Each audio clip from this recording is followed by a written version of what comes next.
Big ಬಾಸ್ನಲ್ಲಿ drone Pratap suicide attempt ಮಾಡಿದ್ದಂತೆ. ಇಲ್ಲ ಹೊಟ್ಟೆ ಕೆಟ್ಟಿದ್ಯಂತೆ, ನೋ ಡಿಪ್ರೆಷನ್ ಅಂತೆ, ಲೋ BP ಅಂತೆ. ಈ ರೀತಿಯ ಹಲವು ಕಥೆಗಳನ್ನು ನೀವು ಸೋಷಿಯಲ್ ಮೀಡಿಯಾಗಳಲ್ಲಿ ಟಿವಿಲಿ ನೋಡಿರ್ಬೋದು. ಆದರೆ ಅದರ ಅಸಲಿಯತ್ತೇನು? ಈ ಸಲ ಪ್ರತಾಪ್ ವಿನ್ ಆಗೋದು ಡೌಟು. ಯಾಕೆ ಅನ್ನೋದನ್ನು ನಾವು ಹೇಳ್ತೀವಿ. ಈ ವಿಡಿಯೋನ ಕಂಪ್ಲೀಟ್ ಆಗಿ ನೋಡಿದರೆ ಅದ್ಯಾಕೆ ಅನ್ನೋದು ನಿಮ್ಗೆ ಅರ್ಥ ಆಗುತ್ತೆ. ನಮಸ್ಕಾರ ವೀಕ್ಷಕರೇ, ಡಿಜಿಟಲ್ ಕನ್ನಡ ಅಫಿಷಿಯಲ್ ಚಾನೆಲ್ಗೆ ಸ್ವಾಗತ. ಬಿಗ್ ಬಾಸ್ 10 ಒಂದಲ್ಲ ಒಂದು ರೀತಿಯಲ್ಲಿ ಸದಾ ಸುದ್ದಿಯಲ್ಲೇ ಇದೆ. ಒಂದ್ಸಲ ವರ್ತೂರು ಸಂತೋಷ್ ಅರೆಸ್ಟ್ ಆಗಿ ಬಿಗ್ ಬಾಸ್ ಮನೆಯಿಂದ ಹೊರಗೆ ನಡೀತಾರೆ. ಆಮೇಲೆ ಮತ್ತೆ ಮನೆಯೊಳಗೆ ಸೇರ್ಕೋತಾರೆ. ಇನ್ನೊಂದು ಸಲ ವಿನಯ್ ಬಳೆ ಬಗ್ಗೆ ಮಾತನಾಡಿದ್ದೆ ದೊಡ್ಡ ಸುದ್ದಿ ಆಗುತ್ತೆ. ಈಗ ಡ್ರೋನ್ ಪ್ರತಾಪ್ ಆರೋಗ್ಯ ಕೆಡಿಸಿಕೊಂಡು ಆಸ್ಪತ್ರೆ ಸೇರಿದ ಬಗ್ಗೆ ಸುದ್ದಿಗಳು ಕೇಳ್ತಿವೆ.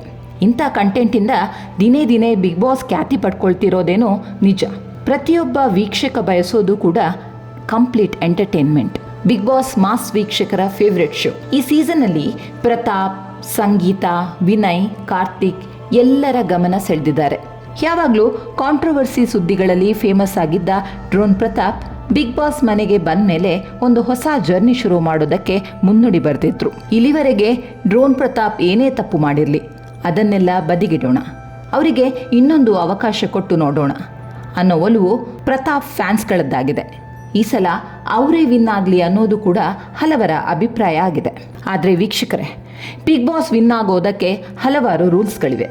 ಆದರೆ ಈ ರೂಲ್ಸ್ಗಳು ಹೇಗೆ ಬೇಕೋ ಹಾಗೆ ಚೇಂಜ್ ಆಗ್ಬೋದು. ಅದನ್ನು ನಿರ್ಧರಿಸೋದು ಬಿಗ್ ಬಾಸ್ ಅಥವಾ ಕಾರ್ಯಕ್ರಮದ ಆಯೋಜಕರು ಅಥವಾ TRP.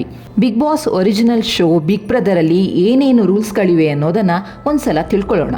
ಮೊದಲನೇದಾಗಿ, ಬಿಗ್ ಬಾಸ್ ಶೋಗೆ ಎಂಟರ್ ಆಗೋ ಯಾವ ಕಂಟೆಸ್ಟೆಂಟ್ ಕೂಡ ಬಿಗ್ ಬಾಸ್ ಮನೆಯೊಳಗೆ ಹೋಗೋವರೆಗೂ ತಾನು ಶೋಗೆ ಸೆಲೆಕ್ಟ್ ಆಗಿದ್ದೀನಿ ಅಂತ ಯಾರ ಜೊತೆನೂ ಡಿಸ್ಕಸ್ ಮಾಡಬಾರ್ದು.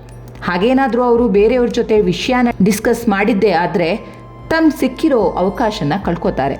ಇದ್ಯಾಕೆ ಹೀಗೆ ಅಂದರೆ, ಒಂದು ವೇಳೆ ಅವರು ಡಿಸ್ಕಸ್ ಮಾಡಿದ್ದೇ ಆದರೆ ಬಿಗ್ ಬಾಸ್ ಮನೆಯೊಳಗೆ ಹೋಗೋದಕ್ಕೂ ಮೊದಲೇ ಗ್ರೂಪಿಸಮ್ ಮಾಡ್ಕೋಬಹುದು ಮತ್ತು ಸ್ಟ್ರಾಟಜಿಗಳನ್ನು ಮಾಡ್ಕೋಬಹುದು, ಅಥವಾ ಬೇರೆ ಇನ್ಯಾವುದೋ ಡೀಲ್ಗಳನ್ನು ಮಾಡ್ಕೋಬಹುದು. ಫೇರ್ ಆಗಿ ಆಟ ನಡೆಯಲ್ಲ ಅನ್ನೋದು ಉದ್ದೇಶ. ಇನ್ನು ಬಿಗ್ ಬಾಸ್ ಮನೆ ಒಳ ಹೊಕ್ಕವರು ಯಾವುದೇ ರೀತಿ ಬಾಹ್ಯ ಸಂಪರ್ಕವನ್ನು ಹೊಂದಿರಬಾರ್ದು ಅನ್ನೋದು ಇನ್ನೊಂದು ರೂಲ್. ಸೊ ಅವರಿಗೆ ಮೊಬೈಲ್ ಫೋನು, TV, ರೇಡಿಯೋ ಇನ್ನಿತರ ಯಾವುದೇ ಬಾಹ್ಯ ಸಂಪರ್ಕದ ವಿಚಾರಗಳು ಅಲ್ಲಿರೋದಿಲ್ಲ. ಅಷ್ಟೇ ಅಲ್ಲ, ಗಡಿಯಾರವೂ ಇರಲ್ಲ, ಕ್ಯಾಲೆಂಡರ್ ಕೂಡ ಇರಲ್ಲ. ಸೊ ಅಲ್ಲಿರೋಷ್ಟು ದಿನ ಅವರಿಗೆ ಡೇಟು, ಟೈಮ್ ಏನೂ ಗೊತ್ತಿರೋದಿಲ್ಲ. ಇನ್ನು ಯಾರ ಜೊತೆಯೂ ಫಿಸಿಕಲಿ ಜಗಳ ಆಡೋ ಹಾಗಿಲ್ಲ, ಧರ್ಮಗ್ರಂಥಗಳನ್ನು ಒಳಗೆ ತಗೊಂಡು ಹೋಗೋ ಹಾಗಿಲ್ಲ, ಯಾವುದೇ ಧರ್ಮದ, ಜಾತಿಯ ಅಥವಾ ವ್ಯಕ್ತಿಯ ಬಗ್ಗೆ ಕೀಳಾಗಿ ಮಾತಾಡೋ ಹಾಗಿಲ್ಲ, ಈ ಹಿಂದೆ ನಡೆದ ಬಿಗ್ ಬಾಸ್ ಕಂಟೆಸ್ಟೆಂಟ್ಗಳ ಬಗ್ಗೆ ಮಾತಾಡೋ ಹಾಗಿಲ್ಲ, ಅಲ್ಲಿ ಕಾರ್ಯಕ್ರಮ ನಡೆಸಿಕೊಡೋ ಪ್ರೋಗ್ರಾಮ್ ಪ್ರೊಡ್ಯೂಸರ್ಗಳ ಬಗ್ಗೆ ಆಗಲಿ ಇನ್ನಿತರ ಯಾವುದೇ ಕ್ರೂ ಮೆಂಬರ್ಗಳ ಬಗ್ಗೆ ಆಗಲಿ ಮಾತಾಡೋ ಹಾಗಿಲ್ಲ. ಇನ್ನು ಮನೆಯೊಳಗೆ ಏನೇನು ನಿಯಮಗಳಿವೆ ಅನ್ನೋದು ಆಲ್ರೆಡಿ ನಿಮ್ಗೆ ಗೊತ್ತಿದೆ. ಅದು ನಾಮಿನೇಷನ್ಗೆ ಸಂಬಂಧಪಟ್ಟಿರ್ಬೋದು ಅಥವಾ ಇನ್ನಿತರ ಗೇಮ್ಗೆ ಸಂಬಂಧಪಟ್ಟ ವಿಚಾರ ಇರ್ಬೋದು.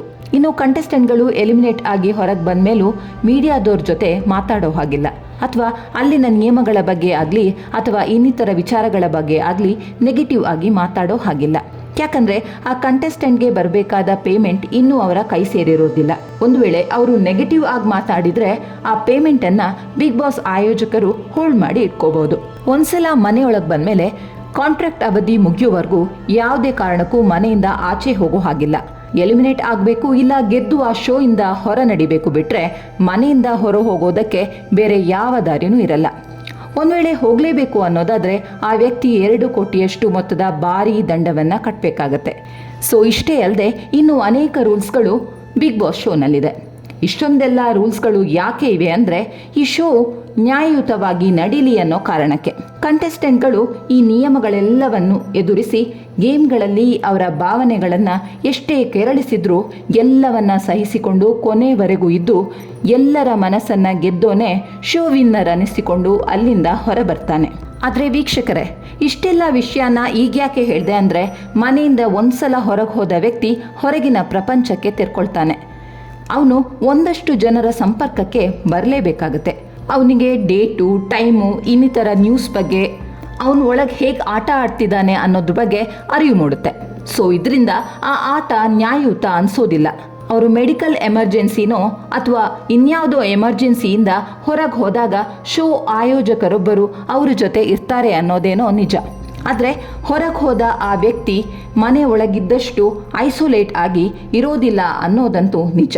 ಸೊ ಕನ್ನಡದ ಬಿಗ್ ಬಾಸ್ 10ನಲ್ಲಿ ಹುಲಿಯುಗುರು ಕೇಸ್ನಲ್ಲಿ ವರ್ತೂರು ಸಂತೋಷ್ ಮನೆಯಿಂದ ಹೊರಹೋಗಿ ಮತ್ತೆ ಮನೆಯೊಳಗೆ ಸೇರಿದ್ದಾರೆ.